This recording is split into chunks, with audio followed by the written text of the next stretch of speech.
اللہ تعالیٰ کے آخری نبی حضرت محمد صلی اللہ علیہ وآلہ وسلم 570 عیسوی میں مکہ میں پیدا ہوئے۔ آپ صلی اللہ علیہ وآلہ وسلم کے قبیلے کا نام قریش تھا۔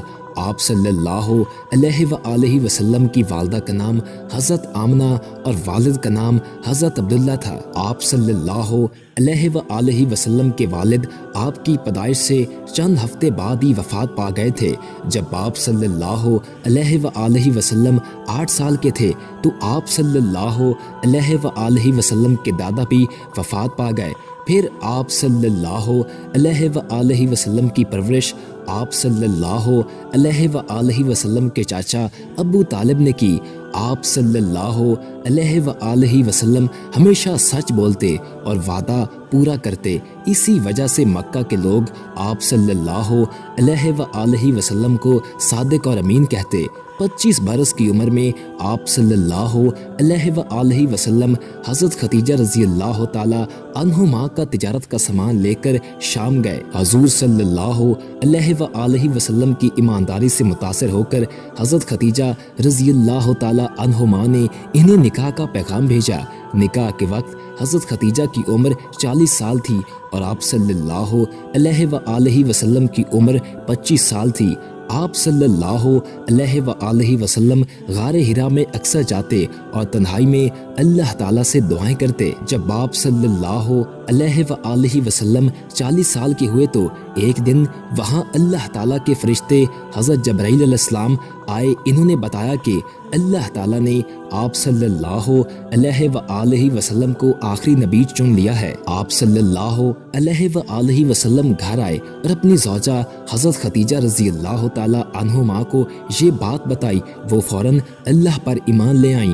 وہ پہلی خاتون ہیں جنہوں نے آپ صلی اللہ علیہ وآلہ وسلم کے ہاتھ پر اسلام قبول کیا۔ آپ اللہ تعالیٰ کے حکم سے لوگوں کو بت پرستی چھوڑ کر ایک اللہ پر ایمان لانے کی دعوت دینے لگے۔ مردوں میں سب سے پہلے حضرت ابو بکر صدیق رضی اللہ تعالی عنہ نے اسلام قبول کیا اور لڑکوں میں حضرت علی رضی اللہ تعالی عنہ نے۔ پھر کئی اور لوگ بھی اللہ تعالیٰ پر ایمان لے آئے اور آپ صلی اللہ علیہ وآلہ وسلم کے ساتھی بن گئے۔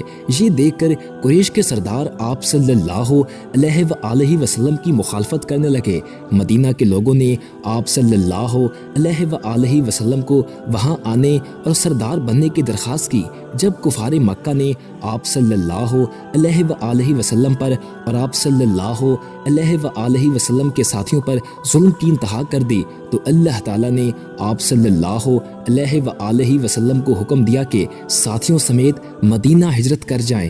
یوں آپ صلی اللہ علیہ وآلہ وسلم مدینہ کی طرف روانہ ہوئے۔ کافر مکہ آپ صلی اللہ علیہ وآلہ وسلم کو پکڑنے کے لیے نکلے۔ آپ صلی اللہ علیہ وآلہ وسلم اور آپ کے ساتھی حضرت ابو بکر ایک غار میں جا کر چھپ گئے۔ اس غار کا نام غار ثور ہے۔ اسی روز مکڑی نے اس غار کے منہ پر جالا بن کے تان دیا۔ جب دشمن وہاں پہنچے تو انہوں نے سوچا غار کے اندر کوئی نہیں ہوگا ورنہ جالا ٹوٹ جاتا۔ وہ واپس لوٹ گئے۔ کچھ دن کے بعد حضرت محمد صلی اللہ علیہ وآلہ وسلم اور حضرت ابو بکر رضی اللہ تعالی عنہ مدینہ پہنچ گئے۔ مدینہ کے لوگوں نے بہت خوش ہو کر آپ صلی اللہ علیہ وآلہ وسلم کا استقبال کیا۔ اس وقت آپ صلی اللہ علیہ وآلہ وسلم کی عمر 53 برس تھی۔ نبی پاک صلی اللہ علیہ وآلہ وسلم سب کے ساتھ نرمی، محبت اور عزت سے پیش آتے۔ اس کے نتیجے میں بہت سے لوگوں نے اسلام قبول کر لیا۔ آپ صلی اللہ علیہ وآلہ وسلم کی تعلیم اور تربیت کے اثر سے معاشرہ بدل گیا۔ عورتوں کو عزت ملی اور غریبوں، یتیموں اور محتاجوں کو بھی احترام ملا۔ اپنی وفات سے کچھ عرصہ پہلے حضرت محمد صلی اللہ علیہ وآلہ وسلم نے آخری حج کا خطبہ دیا۔ یہ خطبہ پوری انسانیت کے لیے ہدایت اور رہنمائی پر مبنی ہے۔ ویڈیو پسند آنے کی صورت میں ویڈیو کو لائک کر دیں اور ہمارے چینل کو سبسکرائب کر دیں اور ساتھ ہی بیل کے آئیکن کو پریس کر دیں تاکہ نئی آنے والی ہر ویڈیو آپ کو ملتی رہا کرے۔